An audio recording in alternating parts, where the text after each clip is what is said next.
Thanks, Sue. Good morning, everyone. Hopefully you can hear me okay. I'm going to ask Sue to give me a thumbs up. Can you hear me okay? All right. Good morning. Thank you for joining us today. It's nice to see some familiar names on the screen here. I'm Marla Gordon, Director of Clinical Services with Kendal at Home. Thanks for joining us. As another adjunct way of supporting our members and allowing them to age independently and healthy at home, Kendal at Home has really made some concerted efforts in partnering with home health agencies and therapy agencies that can provide services to allow you to maintain your independence.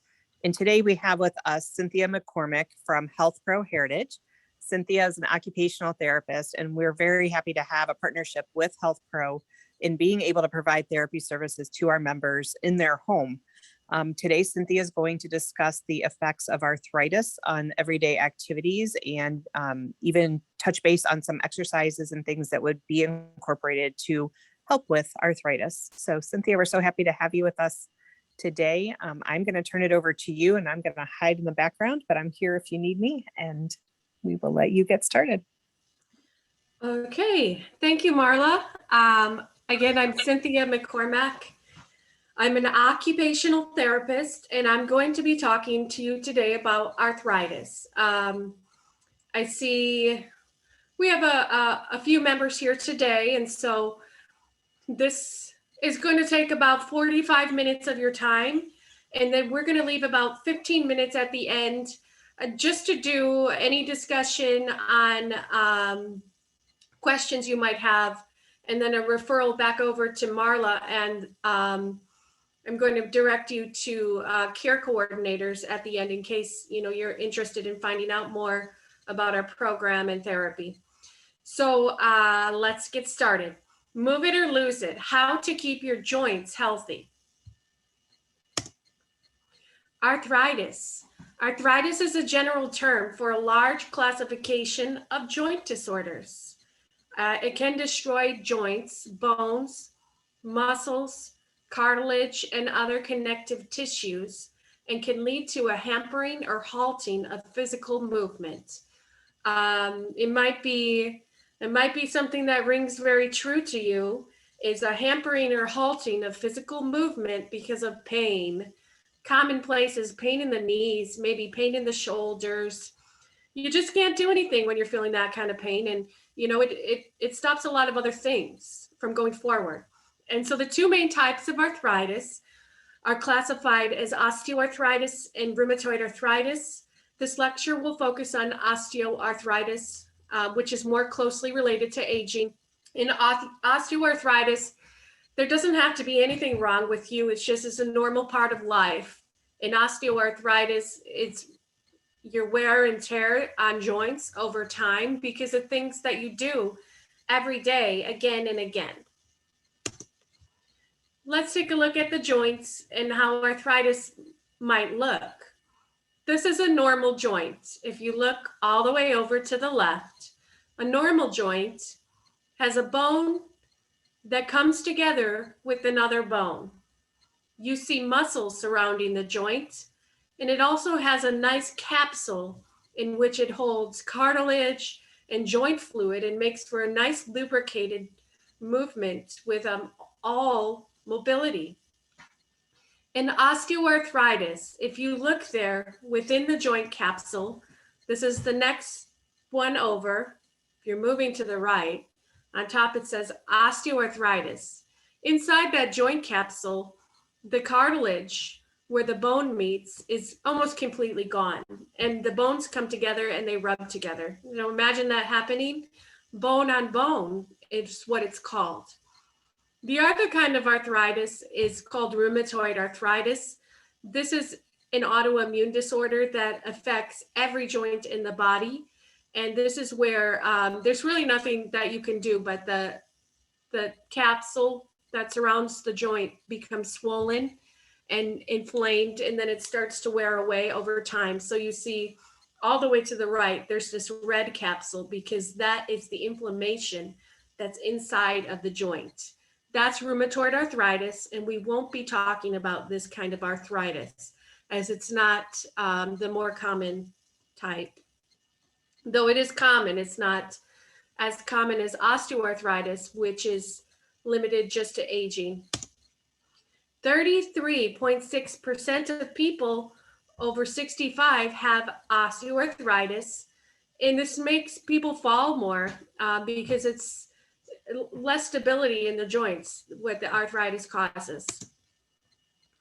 In osteoarthritis, there's a progressive loss of joint cartilage. That's the cartilage that I showed you inside the capsule. Now you can see it here on an x-ray. Typically, it's limited to one joint, a joint that you use again and again in your everyday life. Maybe you spent life working with your hands, maybe doing a lot of knitting, a lot of cooking, stuff like that, or a lot of walking, and your arthritis is in places like the knees, the hands, the shoulders.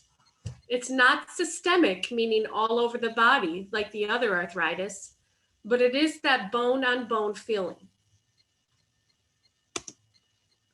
It causes joint pain. The joint pain is caused by weakening of the muscles surrounding the joint because you just weren't doing anything with that painful joint. It couldn't allow you for activity that would actually strengthen it and support it and cause that pain to be less.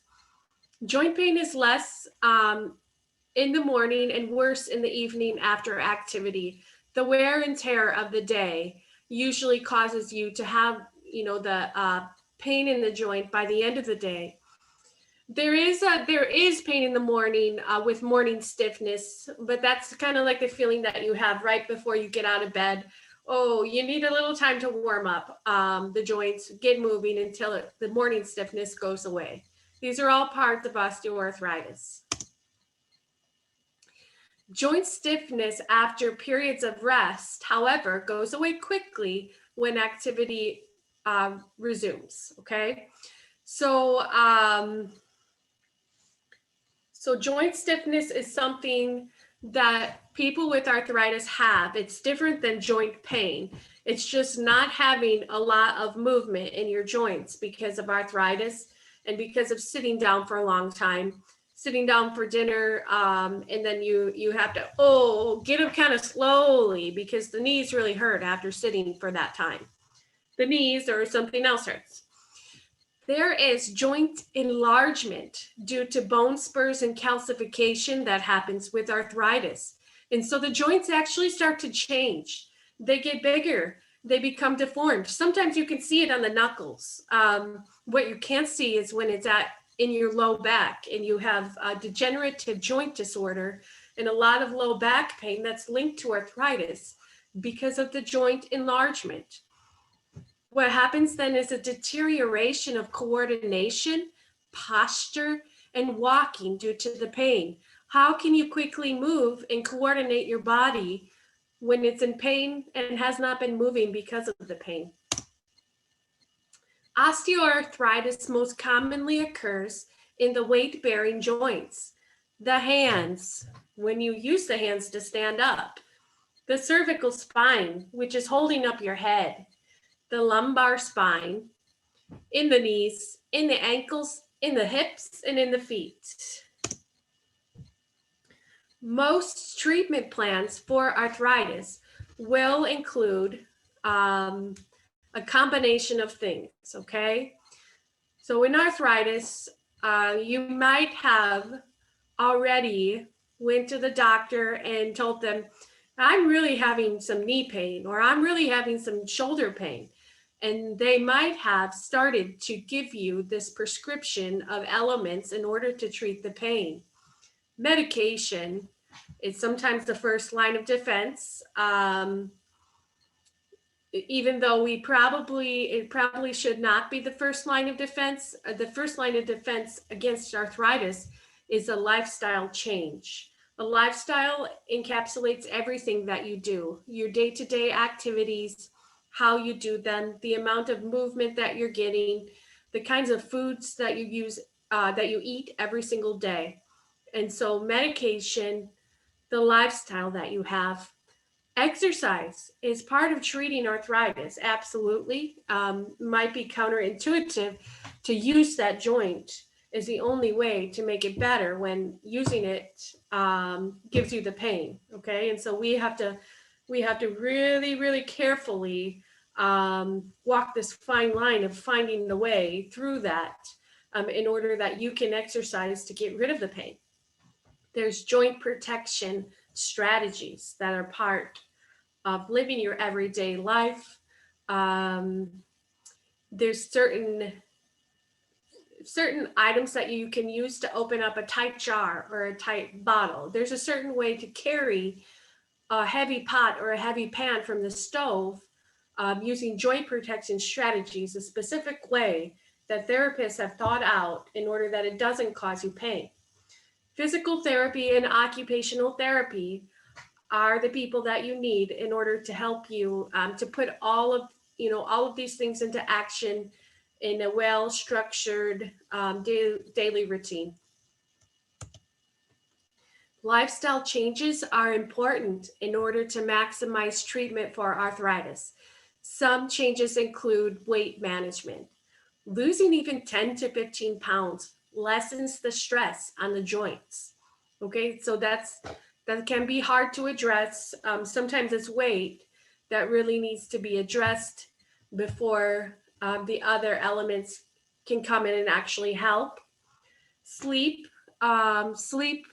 is definitely going to help you. Getting 8 to 10 hours of sleep each day can help recover from flare-ups, which is inflammation. So sleep really helps the inflammation process of so many things, not just arthritis.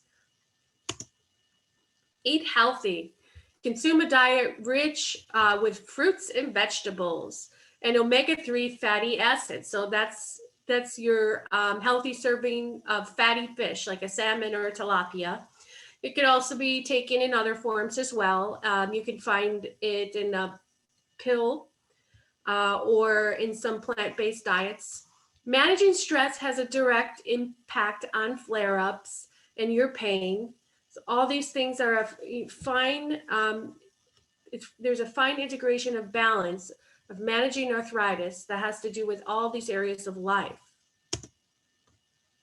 The overall goals of therapy, when a therapist comes in to help you treat your arthritis, their overall goal is going to be to increase your mobility.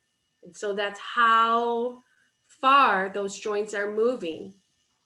Not only increase the mobility, because we can come in and increase it, but then when we leave, how do you maintain that? And so part of our skill is helping you to understand how to manage your arthritis yourself. Prevent the joint deformity from happening before it happens. How do we do that? Joint protection, strengthening, joint mobility. Maintain and improve strength around those joints. Those joints are like a house, okay? And the house needs a structure, and that structure is your muscle. That muscle gives you a matrix of support around the joint in order to prevent that bone on bone from crushing down.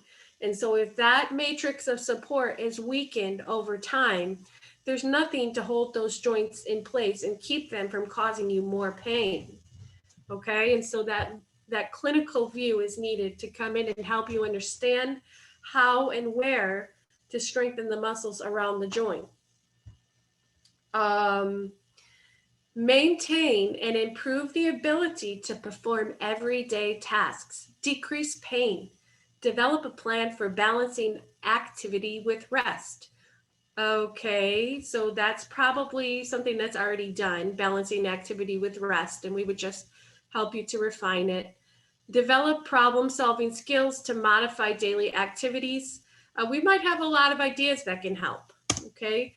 Exercise is one of the best treatments for osteoarthritis. Like I said, those bones need a matrix of support, which is your muscle. It can improve your mood and your outlook. It decreases your pain, increases your flexibility, and helps you maintain a healthy weight. Exercise can help break the cycle of pain and weakness and joint degeneration. And so the cycle of pain is not something to be taken lightly, because the cycle of pain has to be broken in order for you to really do anything. The little bit of pain causes more pain and causes more pain, and it just keeps feeding forward. Is once you can actually just rest your body from the pain, that feed forward cycle starts to calm down and you stop being in so much pain.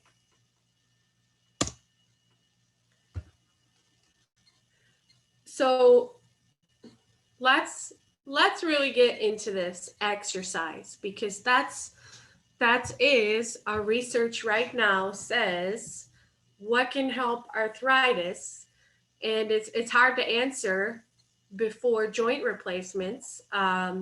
The only answer is exercise. Joint replacements in medicine, right? The only answer to the body is exercise. The exercise may include low impact aerobic exercise to help build endurance. We're not going to give you the heaviest weight and ask you to do push-ups. It's gentle strengthening to each of the small muscles surrounding the joint in a very, very fine, balanced way. Like I said, it's a fine line between pain and no pain in order to build that matrix of support. Range of motion exercises for flexibility to lessen the risk of permanent contractures. Range of motion exercises stops your joint from getting stuck and not being able to go any further. Strength training for muscle tone and to help enhance the muscles surrounding the affected joint, decreasing the joint instability. So that's kind of like the low impact exercise, strength training for muscle tone. Okay, so we're looking at those small muscles surrounding the joint and giving them tone by strength training, allowing that joint to have a matrix of support by the muscle tone surrounding the joint. It will help enhance the muscles surrounding the affected joint by decreasing the joint instability. That's the joint or that house that's not able to hold itself up. It's unstable because it needs muscle tone. The amount and form of exercise will depend on many factors. They include which joints are involved, how stable the joints are, whether or not the joint is swollen, if a joint replacement has already been done. Each person is really individual, and they each have a case that needs to be considered, with all of the elements involved.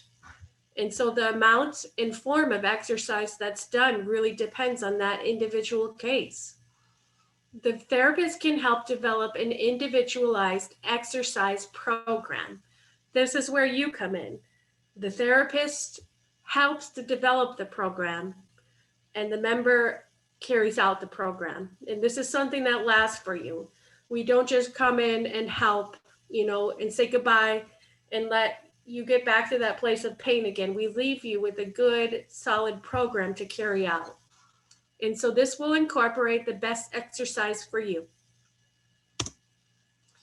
Joint protection principles are another way that this joint protection principles are something that's also in your prescription for dealing with the arthritis. And I actually have a handout. I'm not sure if anyone else has the handout. And so I might just pull it up here. Let me see if I can pull this up. Whoop. I'm going to pull up the handout in just a moment. Here we go.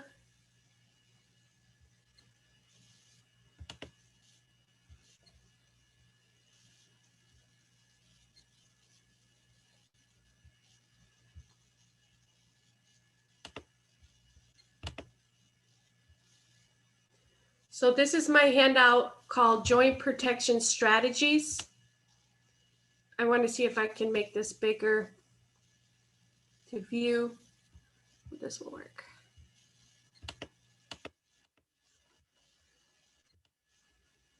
Joint protection strategies.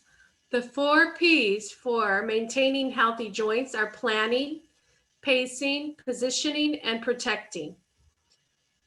A joint protection strategy happens before the actual protection happens, okay?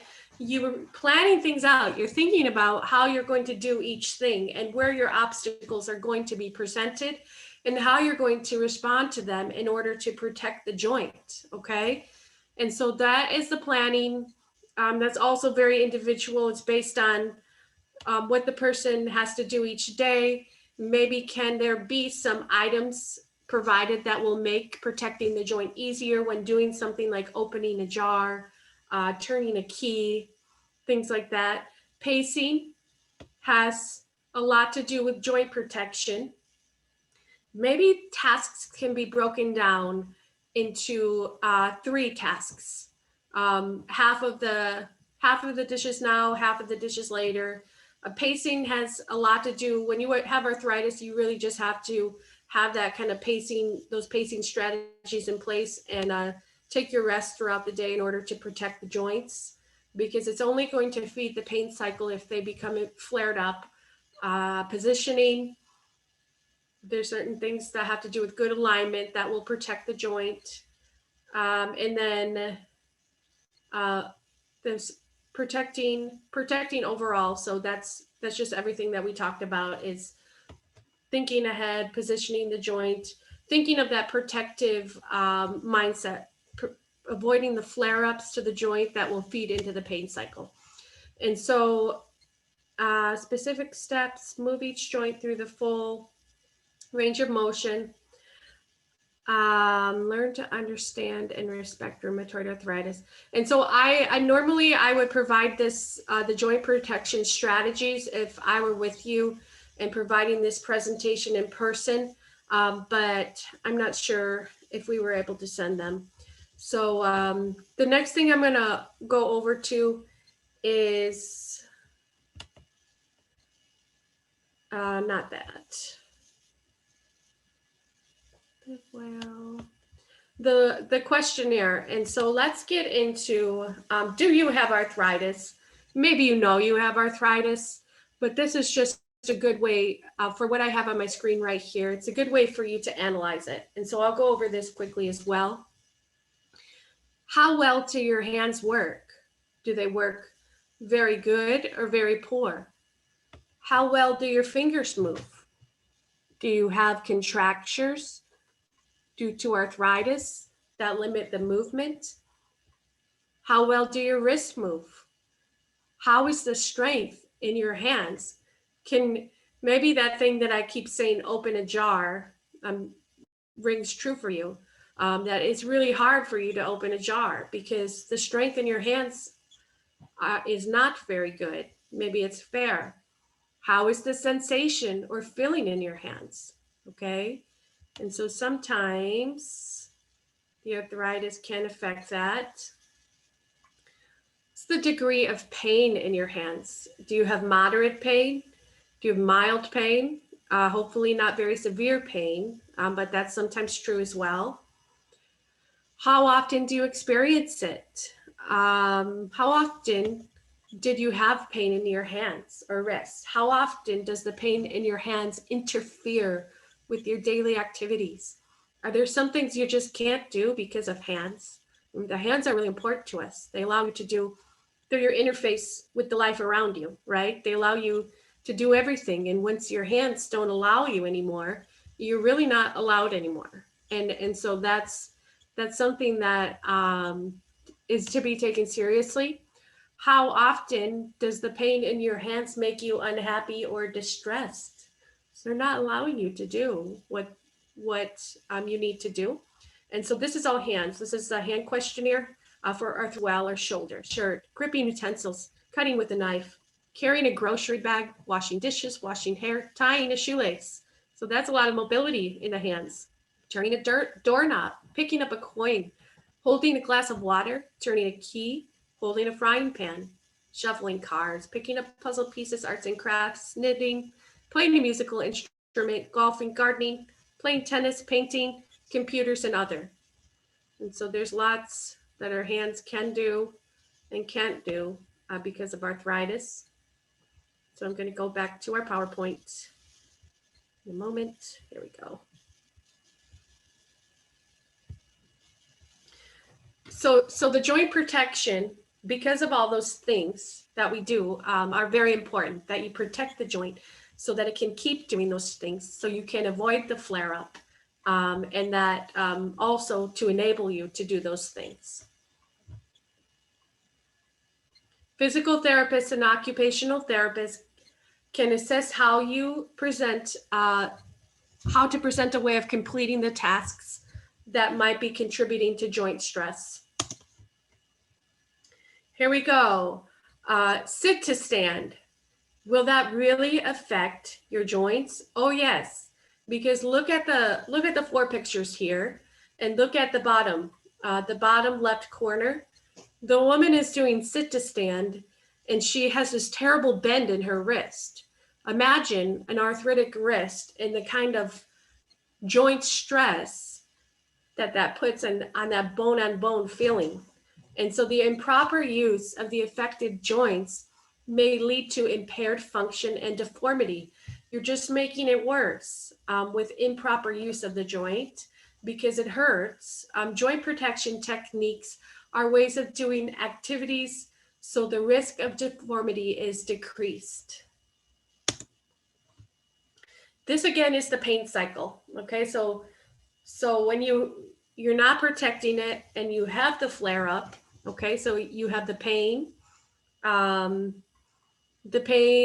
It leads into more muscle flare-ups, restricted mobility, more muscle weakness, loss of normal function, anger and frustration, and helplessness, and all those things like we talked about before is more pain when using it.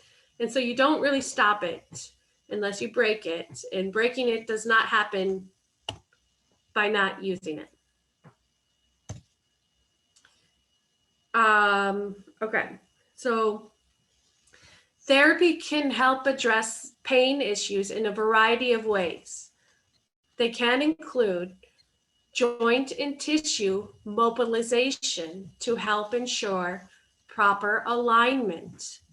What is mobilization? I think that's probably a big word you're wondering about. And so that's where we use our hands and our bodies to move your joint physically in order to put it back in proper alignment. And so this is not something that's painful. It's not like when you go to the chiropractor and they do an adjustment. We're just moving the joint in the capsule in order to help it regain proper alignment. It reduces pressure on sensitive structures, the bone on bone. It increases flexibility. It improves the blood flow. And so getting a good exchange of blood and fluid in the joint is huge for helping to break the pain cycle. And it reduces muscle tension. Another thing that's really detrimental, besides for muscle weakness, is muscle tension. So you already have an insecure joint or an unstable joint with weak muscles, but what happens when those weak muscles are tight to the bone on bone is it makes it tighter. Okay, and so these things are really serious and they really can be addressed. And if they're not addressed, then it only gets worse. Moist heat or cold packs helps to cause vasodilation of the blood vessels. We talked about getting more blood to the joint, okay, which increases the circulation to the area and decreases the inflammation.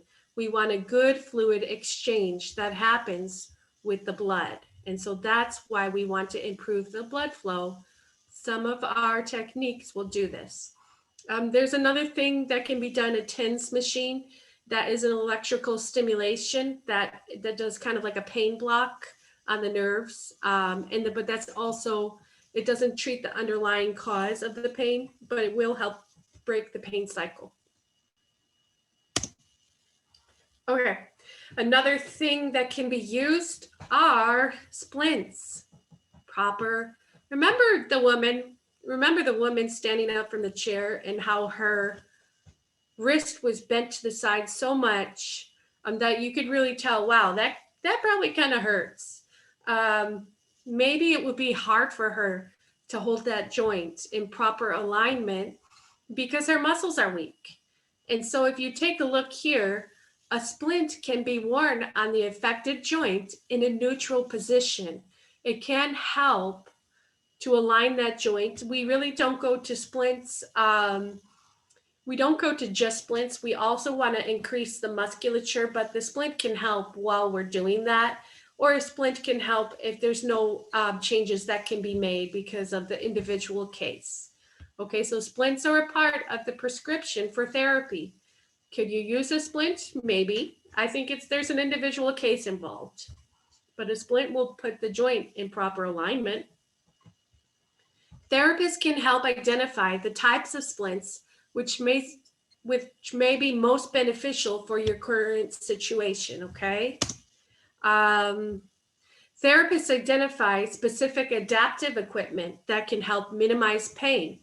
Before I said, maybe there's something that can help you to open a jar. There's definitely tools that can be used in the kitchen.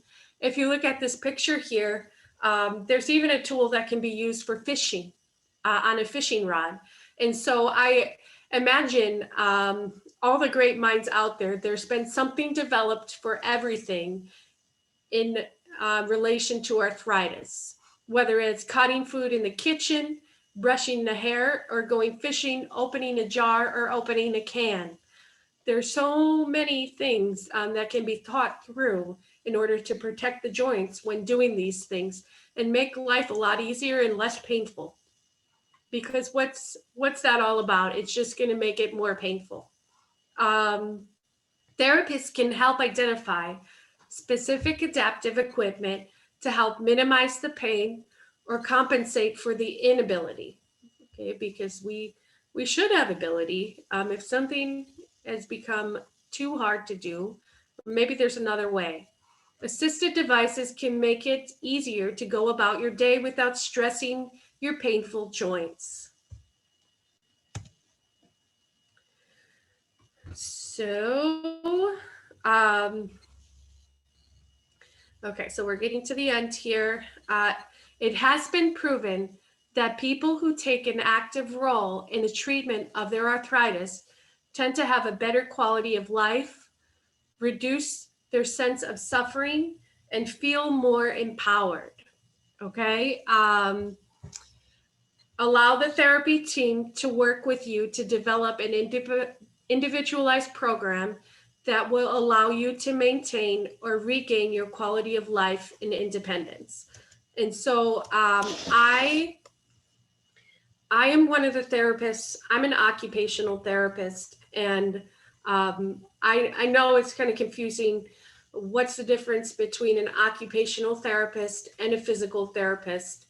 And really, we will come in and offer, I think each case is really individual, and we will come in and offer you the support that you need at the level that you need it. And so if we're talking adaptions regarding joint protection, the use of utensils, how to structure your day-to-day routines. Normally, those are occupations, okay, what you do, your routines, your cooking, your cleaning, your fishing, right? If you're fishing. And so an occupational therapist comes in and they identify what's needed in those circumstances. Sometimes the occupational therapist will also do the exercise. Actually, they will do the exercise, absolutely. But there's a case, it's case sensitive as to which would be more appropriate, the physical therapist or the occupational therapist, when there is a very, very specific joint pathology and that clinical mindset of the movement scientist, the physical therapist is needed. Then we call in that person to do the treatment. Normally, sometimes we work together, and one person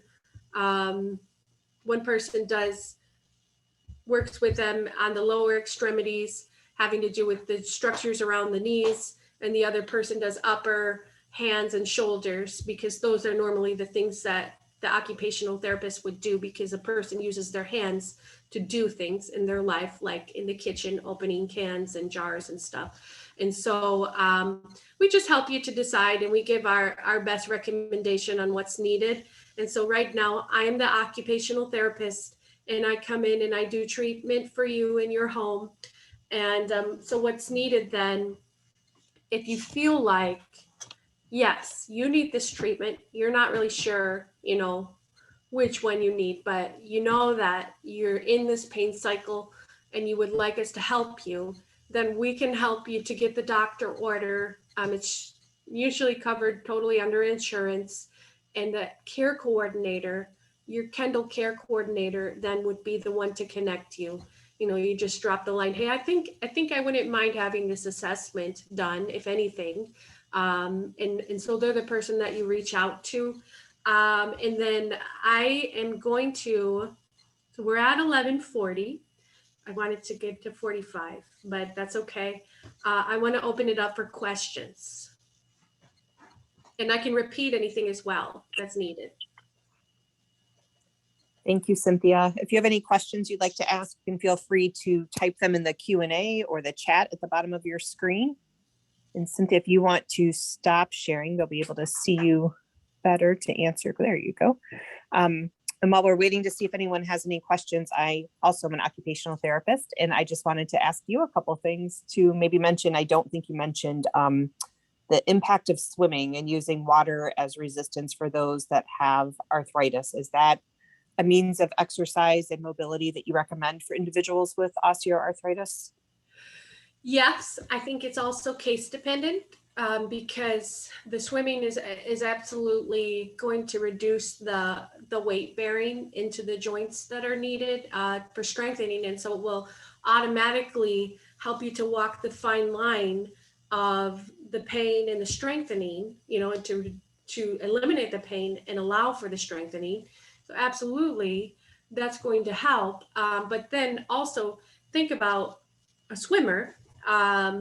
A swimmer, and humans are not made to be swimmers. Fish are made to be swimmers, right? And so if we're talking proper alignment, and sometimes the treatment would call for weight bearing into those muscles and into maybe it's the leg or the knee, in order to really appropriately increase the musculature and alignment. And so I do honestly feel that that's also case dependent, and it's extremely helpful.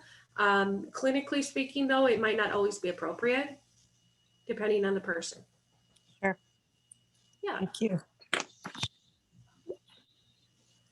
See, it looks like, can I get a splinter brace from CVS or Walgreens, or should I only use if a doctor or therapist prescribes?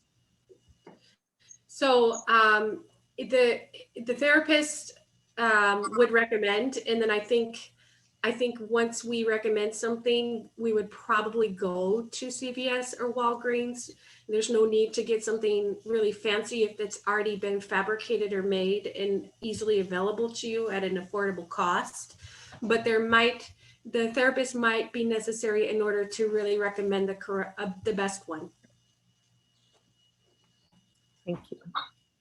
Yep. I think something else just to add to what Cynthia mentioned earlier is, if you're having difficulty with any of those, what we call activities of daily living or your occupation, she mentioned opening a jar, turning a key, buttoning a shirt, any of those tasks that seem like I'm just going to have to give up doing this particular task. There are pieces of equipment out there for just about everything you can think of, from buttons to zippers to ways to make opening jars easier.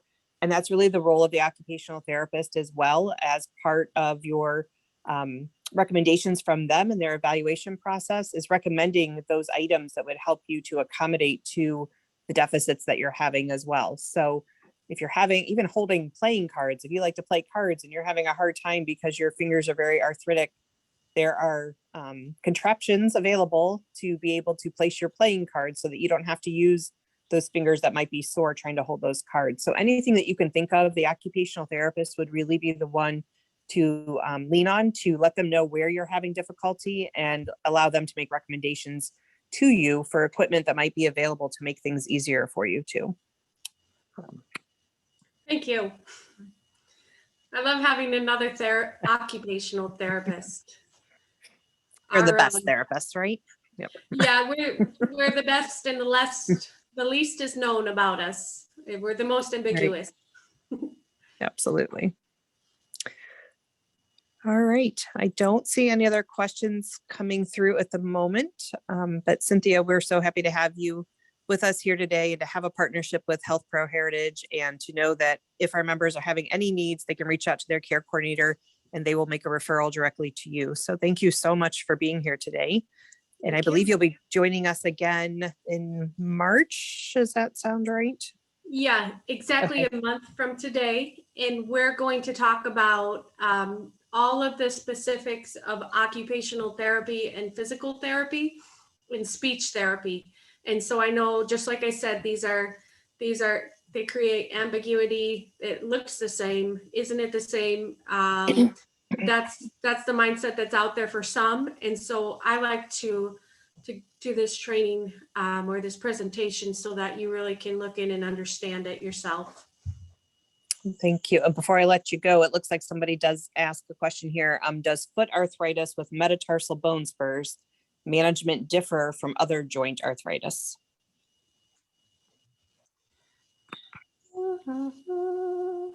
Yes. Yeah. Does foot arthritis with metatarsal bone spurs? Well, it does.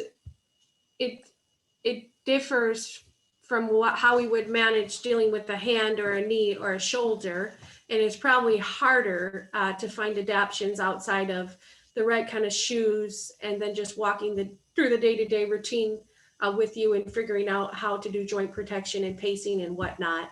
I would say it's probably a harder one to address, but it doesn't differ in that it does follow the same prescription for treatment.